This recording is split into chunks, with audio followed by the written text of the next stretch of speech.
আচ্ছা জানো রাজু, রাখি বন্ধন শুধু ভাই বোনের সম্পর্ক নয়, এটা আমাদের মনের বন্ধন, সৌভ্রাতৃত্ব বোধের প্রতীক। হ্যাঁ, ঠিক বলেছো। আমি মনে করি আমাদের সমাজে এই বন্ধন সব সময় হওয়া উচিত, কারণ আমরা সবাই তো একে অপরের ভাই বোন। আপু, আজকে রাখি বন্ধন, তাই না? হ্যাঁ আলম, তুমি জানো রাখি বন্ধন শুধু ভাই বোনের সম্পর্ককে নয়, সৌভ্রাতৃত্ব বোধকেও দৃঢ় করে। তাহলে আমরা সবাই তো একে অপরের ভাই বোন, তাই না? হ্যাঁ অবশ্যই। দিদি, আমি আপনার ব্যাগগুলো নিয়ে দিই। আপনি তো অনেক ভাই বহন করেছেন। তোমার মতো ভাই পেয়ে আমি সত্যিই গর্বিত। দেখেছো রাজু, আমাদের সমাজে যদি সবাই এমন হতো তাহলে কতই না ভালো হতো।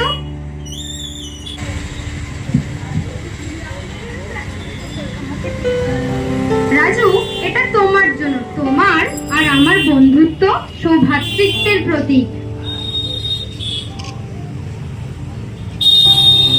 একদম, এই রাখি বন্ধন শুধু একদিনের জন্য নয়, সারা জীবনের জন্য হওয়া উচিত।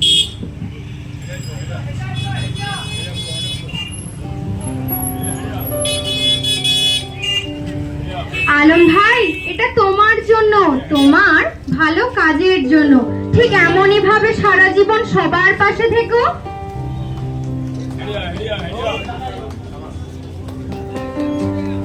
ধন্যবাদ আপু।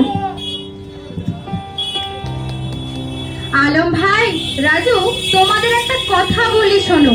তোমাদের এই মানসিকতা পুরুষদের এই নিরাপত্তাহীন সমাজে আমাদের খুব প্রয়োজন। শিক্ষার অভাবে সমাজ খুবই বিপর্যস্ত। মাতৃরূপে নারীরা নিরাপত্তাহীনতায় ভুগছে।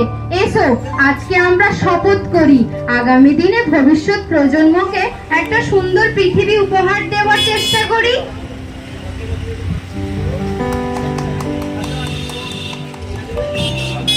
তোমাদের এই সৌভ্রাতৃত্ববোধ আমাদের ভবিষ্যতের সমাজকে আরো উন্নত করবে।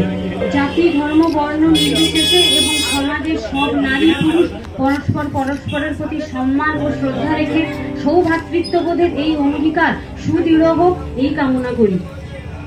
সমাপ্ত।